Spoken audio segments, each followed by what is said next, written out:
Hello friends, स्वागत है आपका वीके स्टूडियो 2.0 में। आज हम बात करने वाले हैं जो एलपी और जेई और टेक्नीशियन का जो एग्ज़ाम हो रहा है, एलपी का तो हो रहा है और जो होने वाला है उसके हम जो ऑब्जेक्टिव टाइप क्वेश्चंस हैं साइंस के उसके बारे में बात करने वाले हैं। आज हम बात करने वाले हैं मानव नेत्र एवं रंग बिरंगा संसार के बारे में बात करने वाले हैं। मानव नेत्र एवं रंग बिरंगा संसार। पहला क्वेश्चन ऐसा है कि मानव आँख एक कैमरे की तरह होती है। इसकी लेंस प्रणाली प्रकाश के प्रति संवेदनशील पर्दे पर एक प्रतिबिंब बनाती है, जिसे क्या कहा जाता है? तो इसे हम जो कहते हैं फ्रेंड्स, तो इसे हम क्या कहते हैं? कार्निया, आइरिस या प्यूपिल्स, जिसे पुतली बोलते हैं। लेकिन अगर आप पर्दे पर प्रतिबिंब की बात बोलेगा तो आपका रेटिना हो जाएगा। Retina is the right answer. तो पर्दे पे अगर बात करेगा, पर्दे पर प्रतिबिंब की अगर बात बोलता है कि पर्दे पर जो प्रतिबिंब का हमारा क्या होता है, प्रतिबिंब हमेशा रेटिना पर बनेगा।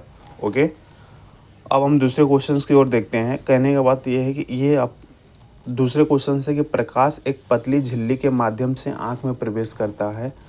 तो जो पतली झिल्ली होती है, जो पतली झिल्ली के माध्यम से जो आँख में हमारा प्रवेश होता है, उसे क्या कहते हैं? तो पतली झिल्ली के माध्यम से जो आँखों में जो हमारा प्रवेश होता है ना, उसे वो होता है हमारा कार्निया के द्वारा। तो पतली झिल्ली की बात बोलेगा, अगर हम पतली झिल्ली की बात बोलेंगे कि जो पतली झिल्ली होती है जिसके माध्यम से हमारा क्या होता है, पतली झिल्ली के माध्यम से जिसके माध्यम से हमारा प्रकाश क्या है, आँख में प्रवेश करता है, तो हमारा क्या हो जाएगा? वो कार्निया होता है। तो B is the right answer. फिर अगर तीसरे क्वेश्चंस की हम बात करते हैं कि आँख का कौन सा ऐसा भाग एक गहरा पेशीय डायफ्राम होता है। तो आँख का कौन सा भाग है जो एक गहरा पेशीय डायफ्राम होता है, जो पुतली के आकार को क्या करता है? नियंत्रित करता है। तो दोस्त मेरे, पुतली के आकार को नियंत्रित करता आपका परितारिका। पुतली नहीं करता, कार्निया नहीं करता, नेत्र का चाप द्रव नहीं करता। ए ऑप्शन हो जाएगा आपका, क्या करेगा? परितारिका करेगा। आँख का कौन सा एक भाग जो होता है जो गहरा पेशीय डायफ्राम होता है? तो गहरा पेशीय डायफ्राम जिसको नियंत्रित करता है, तो परितारिका नियंत्रित करती है। किसकी नियंत्रित करती है? तो परितारिका नियंत्रित करती है। ठीक है। फोर देखते हैं कि लेंस के माध्यम से रेटिना पर गठित जो गठित जो छवि होती है, छवि का मतलब होता है प्रतिबिंब, वो है कैसा बनता है? मतलब लेंस के माध्यम से रेटिना पर जो गठित छवि होती है, छवि का निर्माण होता है, कैसा होता है? वास्तविक उल्टा, वास्तविक सीधी, आभासी उल्टी, आभासी सीधी। तो वास्तविक एवं उल्टा जब भी हमारा बनेगा रेटिना पर प्रतिबिंब, वो वास्तविक और उल्टा बनेगा। क्लियर हो रही है बात कि नहीं? बिल्कुल। पांचवा क्वेश्चन है कि अभिनेत्र लेंस की वक्रता रूपांतरित की जा सकती है। तो अभिनेत्र लेंस की वक्रता रूपांतरित कैसे की जा सकती है? अभिनेत्र लेंस की जो वक्रता त्रिज्या है, उसे कैसे हम रूपांतरित करते हैं? वक्रता रूपांतरित हो जाती है, कैसे हो जाती है? दृष्टिपटल द्वारा, सिलेरी मांसपेशियों द्वारा, या पुतली द्वारा, या परितारिका द्वारा। तो सिलेरी मांसपेशियों द्वारा हो जाता है। Option number be the right answer. Friends, like and subscribe कर दिया करिए, बहुत मेहनत लगता है। ठीक है। हम क्वेश्चन जो एनसीईआरटी का है, हम उसको एनसीईआरटी का क्वेश्चंस में जो इम्पोर्टेंट है उसको हम यहाँ लाते हैं। ठीक है। आँख की फोकस दूरी को समायोजित करके, छठा क्वेश्चन है कि आँख की फोकस दूरी को समायोजित करके निकट एवं दूर वस्तुओं पर ध्यान केंद्रित करने की क्षमता को आँख का क्या होता है? तो आँख का जो होता है समंजन बोलते हैं। इसको क्या बोलते हैं? इसको समंजन बोलते हैं। जिससे निकट एवं दूर वस्तुओं पर ध्यान जब केंद्रित होता है, तो इसे समंजन बोलते हैं। क्लियर हुआ बात कि नहीं हुआ? बिल्कुल। वह स्थिति, सातवां क्वेश्चन देखते हैं, वह स्थिति जिसमें वृद्धावस्था में मानव का क्रिस्टलीय लेंस दुधिया और धुंधला हो जाता है। तो जब दुधिया और धुंधला हो जाता है तो इसे बोलते हैं हम मोतियाबिंद। क्या बोलते हैं? मोतियाबिंद बोलते हैं। मायोपिया को किस रूप में जानते हैं? तो दोस्त मुझे मायोपिया को हम जानते हैं, एक होता है मायोपिया, एक होता है हाइपर मायोपिया। तो मायोपिया को हम जानते हैं निकट दृष्टि दोष के रूप में। अगर हाइपर मायोपिया तो ये दूरदर्शी हो जाएगा। क्लियर है? निकट दृष्टि दोष का उपयोग करके ठीक है। तो निकट दृष्टि दोष सिंपल क्वेश्चन है कि निकट दृष्टि दोष हम अगर ठीक करना चाहते हैं तो कौन सा लेंस यूज करेंगे? तो ऑर्थो लेंस यूज़ करेंगे। कौन सा लेंस यूज़ करेंगे दोस्त मेरे? ऑर्थो लेंस का यूज़ किया जाता है। ठीक है। 10वां नंबर देखते हैं कि डैश वाला व्यक्ति दूर की वस्तुओं को स्पष्ट दे। तो भैया मेरे ये भी क्वेश्चन सिंपल है कि दूर की वस्तुओं को देखता है लेकिन नज़दीक, तो ये हमारा जो होता है अपोजिट, ये दीर्घ दृष्टि दोष हो जाएगा। दूर की तो दिखाई देगा लेकिन नज़दीक का दिखाई नहीं देगा। ये हमारा 10 क्वेश्चंस। ठीक है। ये जो हमारा 1 2 3 4 5 ये क्वेश्चन था, ये आप ध्यान रखिएगा, ये इंपॉर्टेंट है। ये तो मान लीजिए थोड़ा सिंपल है, हाँ, लेकिन इस एग्ज़ाम में भी कन्फ्यूजन हो जाता है। इसको इस बार इसलिए कोई भी क्वेश्चंस करिए बार बार रिपीट करिए। ठीक है। उसको बार बार रिवाइज कर जाइए। क्यों? क्योंकि गलत ना हो एग्ज़ाम में। ठीक है। चलिए पहला 11वां नंबर क्वेश्चन देख लेते हैं कि दूरदृष्टि दोष। अभी देखिए दूरदृष्टि दोष जिसको हाइपर मेट्रोपिया बोलते हैं, किसके द्वारा ठीक किया जाता है? तो दूरदृष्टि दोष को हम उत्तल लेंस के द्वारा ठीक किया जाता है। ठीक है। 12 नंबर क्वेश्चन देखिए, किसी माध्यम से गुजरते समय रंगों के एक बैंड में प्रकाश का विभाजन क्या कहलाता है? तो रंग होते हैं, रंगों के एक बैंड में जो प्रकाश का जो हमारा विभाजन होता है, यानी जो प्रकाश हमारा डिविजिबल होता है, डिवाइड हो जाता है कई भी रंगों में, उसे क्या बोलते हैं? परावर्तन, अपवर्तन, ध्रुवीकरण या विक्षेपण। तो विक्षेपण इज द राइट आंसर।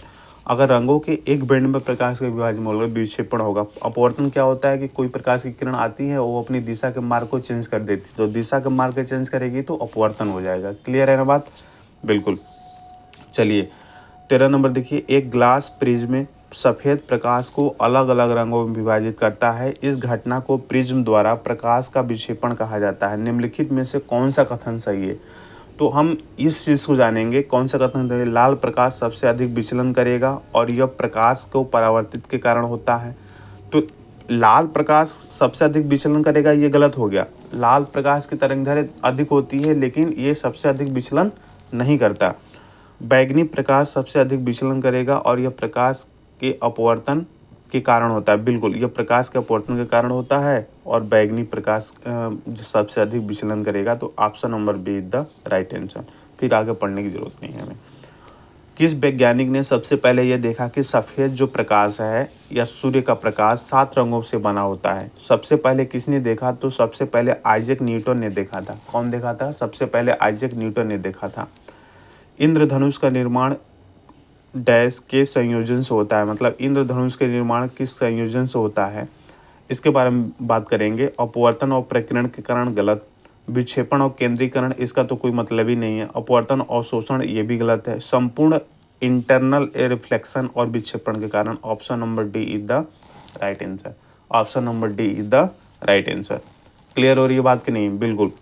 तारों की टिमटिमाहट के कारण होती है। तारों को जो टिमटिमाहट होती है किसके कारण होती है? तो तारों की टिमटिमाहट जो होती है ये अपवर्तन के कारण होता है। प्रतिबिंब नहीं, प्रकाश प्रकीर्णन नहीं, आंतरिक प्रतिबिंब नहीं, वायुमंडलीय अपवर्तन के कारण होता है। किसके कारण होता है? वायुमंडलीय अपवर्तन के कारण होता है जो तारे टिमटिमाते हैं।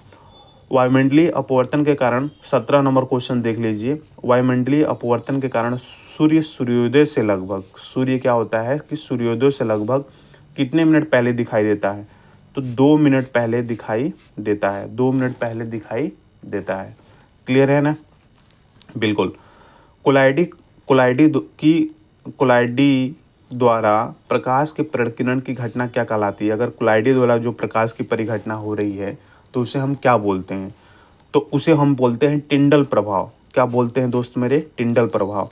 प्रकाश विद्युत प्रभाव तो बिल्कुल नहीं, थॉमसन प्रभाव बिल्कुल नहीं, जीमान प्रभाव नहीं होता है, टिंडल प्रभाव होता है। कौन सा प्रभाव होता है? तो टिंडल प्रभाव होता है। क्लियर हो रही है बात कि नहीं? बिल्कुल।